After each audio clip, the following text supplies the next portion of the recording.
Hello guys, welcome all of you to today's PHARMCAST. Today we'll discuss 5 drugs of choice, one anti-cancer drug and few questions which were asked by the students. So the first disorder for today guys, Moraxella. For Moraxella catarrhalis, the drug of choice are fluoroquinolones and the preferred one is ciprofloxacin. And why you know that? Because it is the most active fluoroquinolone. So guys, most active fluoroquinolone is ciprofloxacin. And which one is the least active? What do you think? The least active fluoroquinolone is norfloxacin guys, right? So in Moraxella, you can also use macrolides, you can also use clindamycin, but penicillins are usually avoided because Moraxella, it does produce penicillinase, right? And usually we never go for parenteral antibiotics in Moraxella, we go only for oral drugs. Moving on to the second disorder for today guys, it is morning sickness. And morning sickness, it has been asked a couple of times in your exams. The drug of choice is doxylamine, an antihistaminic. And doxylamine is combined with pyridoxine or vitamin B6. So that is how we make a regimen for, in fact, it is an FDC, fixed dose combination of doxylamine with pyridoxine, available as Doxynate.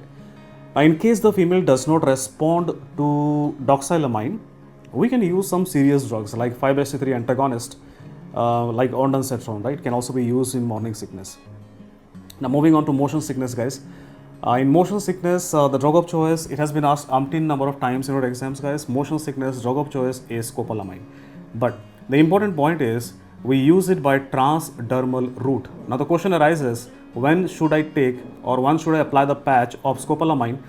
So remember guys, I need to apply the patch at least 4 to 6 hours before they travel. Because the catch here is that transdermal patch, they take a lot of time for the drug to be absorbed and achieve a steady state concentration. So that is the bad part of transdermal patch. Their effect is delayed. But the good part is, because they are slowly absorbed, they act for a very long period of time. So their duration of action is usually in days, 1 day, 2 day, 3 days, right? So scopolamine patch will also act for 2 to 3 days. Means if you are traveling continuously, you apply a patch and you are done for 2 to 3 days, right? Then you might need to reapply if you are continuing to travel beyond that. Alternatives to scopolamine are antihistaminics like promethazine, diphenhydramine, dimenhydrinate, and these can be given by oral route, but they should also be taken 1 hour before they travel because they also need time to get absorbed and block the receptors, H1 receptors and muscarinic receptors, which are present in your vomiting center and the vestibular apparatus, right? So this treatment of motion sickness, guys. And third disorder, MRSA or methicillin resistant Staph Aureus. So guys, this is an easy one. They've been asking for the last 2 decades, right? What is the drug of choice for MRSA? It is vancomycin. Now you must know the alternatives to vancomycin, guys. For MRSA, we can also use linezolid. We can also use streptogramins can be used. We can also use tigecycline in MRSA. Right, so these are for systemic infection, right? Systemic infection. And remember, there is only one cephalosporin that is used for treatment of MRSA. That is a 5th generation cephalosporin called as ceftaroline, right? Only cephalosporin active. These are the 5th generation like ceftaroline. Now moving on to the next disorder for today, guys, and it is mucormycosis. So mucormycosis, guys, drug of choice is, what is the drug of choice? It has been asked a couple of times in our exams. Mucormycosis drug of choice is liposomal amphotericin B by intravenous route, right? Now here they do ask you, what are the azoles which are effective in mucormycosis? And as of now, as I can recall, there are 2 of them, only 2 of them in fact, right? So mucormycosis, one azole is posaconazole. It has been asked once in AIIMS. And second one is a recent azole only approved in 2015. So which one is that? Which one is that, guys? It is isavuconazole. So isavuconazole and posaconazole, these are the only azoles that are active against only azoles active against mucormycosis, but they're not drug of choice. Drug of choice is in fact amphotericin B. Right, guys? So we have come to the second part now of the PHARMCAST, where I discuss one anti-cancer drug, and the anti-cancer drug that I'm going to discuss today is Doxorubicin. So there is nothing much about Doxorubicin except that it is an anti-tumor antibiotic, and this Doxorubicin is used in Hodgkin's disease. That is one important use, and apart from that, it is also used in osteosarcoma. So Hodgkin's lymphoma and osteosarcoma, these are 2 important uses of doxorubicin. And remember, doxorubicin is also known as adriamycin, so they are used interchangeably. And doxorubicin or adriamycin side effect, it has been asked a lot of time, guys. Side effect is cardiotoxicity, right? So doxorubicin is cardiotoxic, daunorubicin also causes cardiotoxicity. So cardiotoxicity is caused by few anti-cancer drugs: doxorubicin, daunorubicin, trastuzumab, and high dose cyclophosphamide, right? Normal doses, it does not cause high dose cyclophosphamide, they cause cardiotoxicity. Right, guys, so this is what we had to discuss in this section of drug of choice. Now I will come over to the questions that you have asked for today, right? So let us have a look at the questions. All right, so I'm already in the YouTube app, and the first query is asked by Dr. Priyanka. Hello, sir, how to use mobile judiciously? Right, because I spend a lot of time on Facebook, Telegram, this and that, right? I check phone every 30 minutes. So it's a bad habit. Well, I wish I could help you, because I also have this bad habit, right, of checking phone.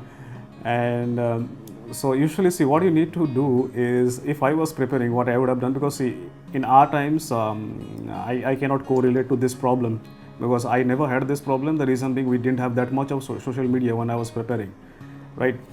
And neither we had Netflix, nor we had Amazon, we had nothing, guys. So we're just like, Neanderthals at that time.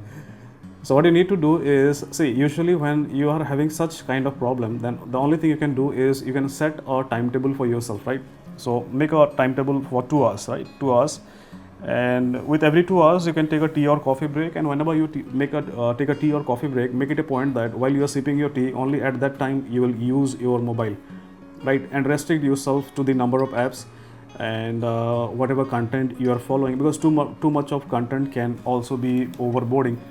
And only follow those content which you feel is gonna add to your preparation. So guys, this is something, right? I mean, you are an adult now, and beyond the point, we are even out of reach of our parents, so they cannot control us now as they used to control you. So probably when you would be in school, they would be controlling these stuffs. But a time comes in your life when you have to take control of your own life. So you need to understand that what is more important for you, guys. Now you are struggling, right? You are going through this phase, and it can drive crazy anyone. But look at what lies beyond that line, right? How your life is gonna change, and you'd be out of this misery. So you need to keep the gain in your mind while doing all these sacrifices. All right. So make a timetable, and just you can watch your mobile during these breaks, and as much as you can. Otherwise, give it a miss. Does not matter. I had been telling you every day in this Pharmcast, the most important thing in your life now is your notes. Nothing else, guys. Nothing else. Your notes is most important. Plus, second important is Q bank. You need to practice definitely 2 to 3 hours of Q bank. Plus, you need to give the grand test. That's all should be your priority. All right. Coming to the next query, Niraj Yakoli. He has asked that he has finished first reading. He's starting revision, and he's saying he's doing some TND, but he has not given even one grand test until now. Now, Neeraj, I can't believe you. I mean, what you have done in your preparation is exactly like, if I'll compare, then it's exactly like I have booked the marriage hall, I have booked the bandwala, I have booked the horse, but I am yet to find the bride. So that is not something you need to do. All right, because you need to plan it accordingly, because not giving GT is also almost equal to not preparing. The reason being, see, I have told you earlier that not giving enough GT grand test is also a very big reason of failure, or starting to give GTs in the last phase is also dangerous, guys. So you have not given even one GT. So go and give GT if today possible. If today, after you finish the Pharmcast, go the same moment and give the first GT of your life. Neeraj, please do that, because you don't know what it takes to cruise through 300 questions without even a drop of sweat and without even an iota of boredom. Now you need to achieve that level of perfection in GTs. And why do we give GTs? So that we can prepare ourselves for that great day when I'm gonna appear in the exam. So I should have a strategy ready. So how am I gonna approach the questions for which I know the answers? I'll go for the answers. What I'll do for those which I don't know the answer, I'll probably rule out some options. And you need to make yourself go through that pressure time and again. Now, in fact, I advise the students that at least 2 GTs should be given. At least one should be given. 2 is good. If you give 2 GTs from 2 different sources, then that is good. And you're not given 1 GT. I can't believe you, Neeraj. Please go and start giving grand tests. Now there is still time, and now every month give 2 GTs. So you'll still be able to give somewhere 6 GTs, and that is going to help you a lot, right? Please. All right, now moving on to the next doubt, guys. Sir, how to analyze grand test? This is a doubt by Dr. Swati. Sir, how to analyze grand test? Suppose I have given the test in the morning, and then how can I go further? Right, time to analyze those questions. Should I go subject wise, based on correct answer, incorrect answer, add some points in the notes? All right. So this is something I had already replied twice, but I'll reply once again. Not an issue. See, what happens is, what I used to do, I'll tell you what I used to do. I used to have a GT day. So I had taken them off my, what do you say? The routine that I had made, right? The timetable, so to say. So in my timetable, those GT days I had subtracted, so they did not exist for me. So I would give a GT, grand test, and I'll take the explanations, and I had only that day. So it was fixed. And I would do as much as I can in that day. And if some 40-50 questions are left, I would just leave them. I would forget about those. I'll make peace with myself, tell to myself that, all right, this is all you could do, and now move on. I would not carry them to the next day. No, guys, no. Because I would not sacrifice, I would not do those GTs, right, at the cost of missing revision on some of my notes. I would never do that. Right, so how would you do it is, first of all, I would go through those questions which I have done wrong, right? And I would cover that, and then whatever time I'm left with, I would do some more questions. But let me tell you, I was never able to complete the entire 300 questions. It was never possible, humanly possible. And frankly speaking, if you had asked me, I would add points from those GT explanations. It was very rare. It was very rarely that I would add some points. Now, if it is a frequently asked topic, so when you solve previous year questions, you know which topics they love to ask. I tell you, right, in medicine, hyperkalemia, or HOCM, or diabetes, like in pharmacology, they will always ask you regarding digoxin, lithium, right? So if these topics, the hardcore solid topics, if I don't know a point or something like that, I will add. But if it is a weird topic out of nowhere, it has never been asked, then I'll just rather let it go, right? So you need to keep something under the carpet, let it pass. All right, so I hope that helps. All right, Sunena Sheikh is back today. And Sunena is asking, I've given all the grand tests but have not reviewed some of them. Should I review the past GTs or just the upcoming GTs? Sunena, what is past is past. Let it be in the past, right? Let it not waste your present. So you need not go and review those GTs. There is no time now, right? So review GTs, whichever GTs are coming, and take a fixed amount of time. Now, how much you can afford? So I used to give myself 1 day, as I said. Right? If you can afford 1 day, you can give 1 day. If you can afford 5 hours, give 5 hours. If you can afford 2 hours, give 2 hours. And based upon that, try to solve as many as possible. But your revision of notes, it should not suffer because of anything, right? But obviously, yes, revision of notes plus solving questions daily from the Q bank, that should be your priority.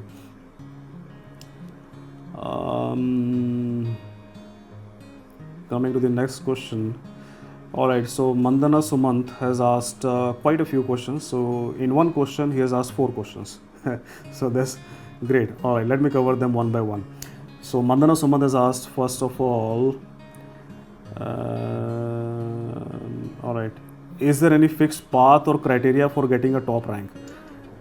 Or it depends upon the individual and their own way of preparation?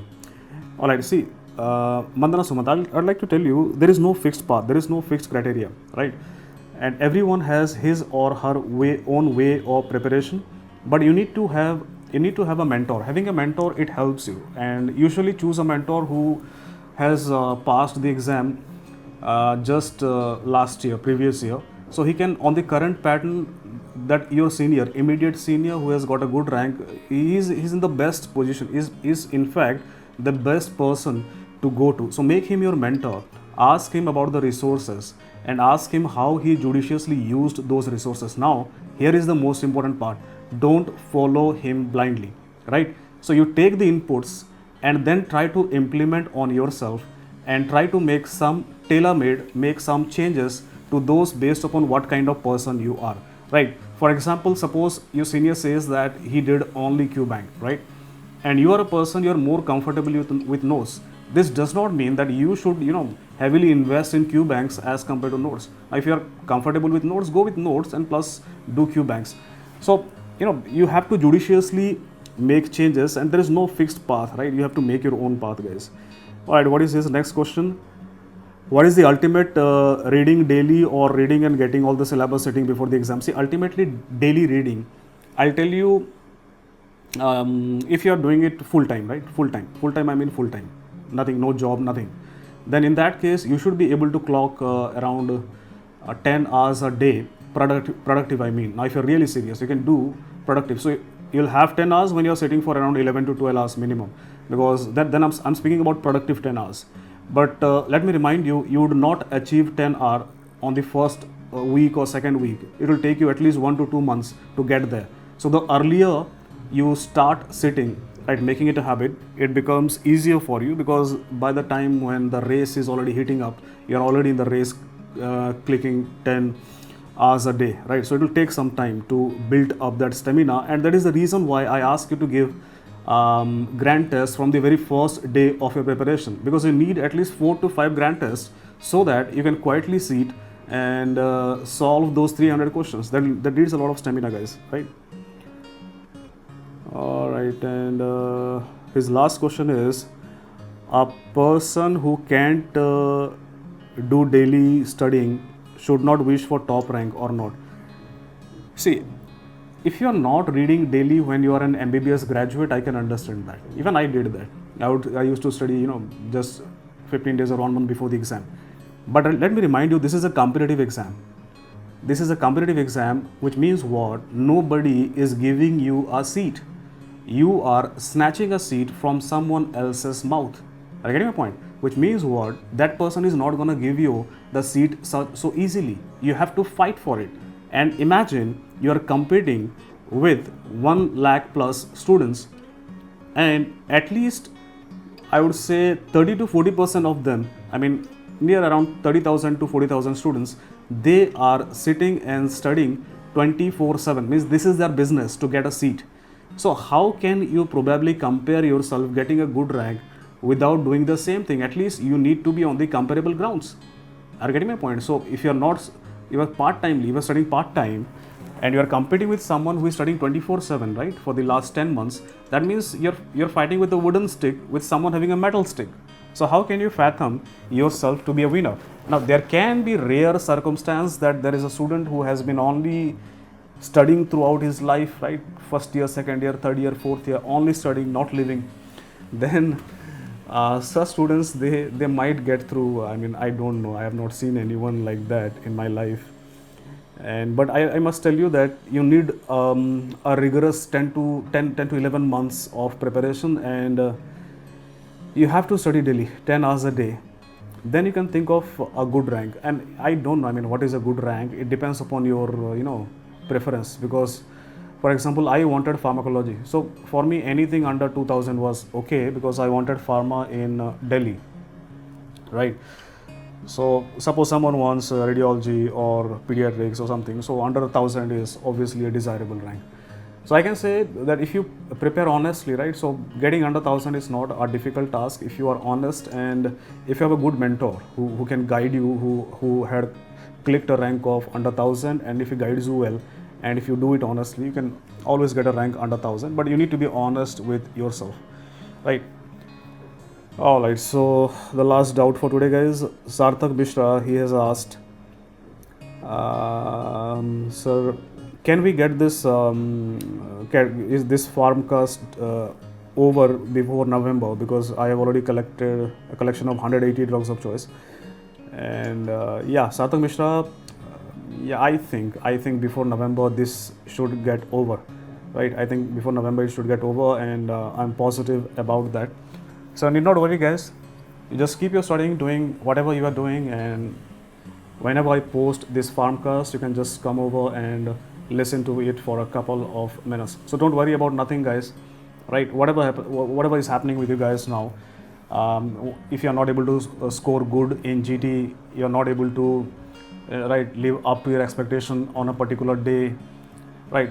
Nothing of all these sort matters. What you need to need now is you need to hold yourself, because let me tell you, these last few months before the exam, these are very crucial, and this is the time when the stress would be at the maximal level, right? And sometimes you'll feel like your head is about to burst with information. When you begin the first revision, you would see so much of information, it will keep on flowing into your brain, so you'll have fatigue.